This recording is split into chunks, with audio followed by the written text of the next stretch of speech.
অনেকেই মনে করেন শনি মানেই অশুভ, কিন্তু জানেন কি, শনি দেবী মানুষের কর্মের প্রকৃত বিচারক। আর শনি জয়ন্তীর দিনে কিছু বিশেষ কাজ করলে জীবনের বাধা কমতে পারে। শনিদেবের নাম শুনলেই অনেকের মনে ভয় কাজ করে, কারণ জ্যোতিষশাস্ত্রে শনি গ্রহকে কর্মফলের বিচারক বলা হয়। কিন্তু সত্যি বলতে শনিদেব কখনোই অন্যায় করেন না, তিনি শুধু মানুষের কর্ম অনুযায়ী ফল দেন। হিন্দু ধর্ম অনুযায়ী জ্যৈষ্ঠ মাসের অমাবস্যা তিথিতে জন্ম হয়েছিল শনিদেবের। এই বিশেষ দিনটিকে বলা হয় শনি জয়ন্তী। 2026 সালে শনি জয়ন্তী পালিত হবে 16ই মে।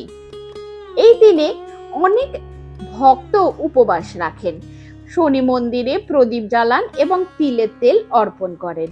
বিশ্বাস করা হয় এতে জীবনের বাধা, দুঃখ ও আর্থিক সমস্যা কিছুটা কমতে পারে।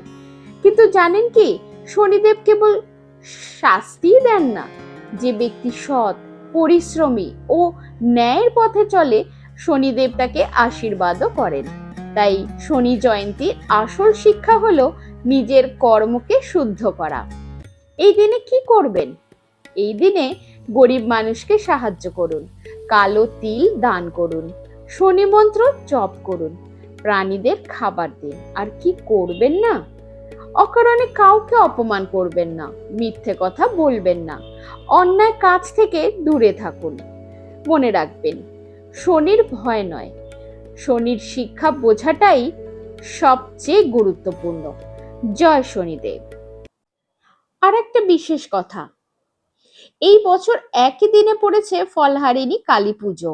মা কালীর এই বিশেষ তিথি নিয়েও দর্পণ চ্যানেলে বিস্তারিত ভিডিও রয়েছে, চাইলে সেটাও দেখে নিতে পারেন।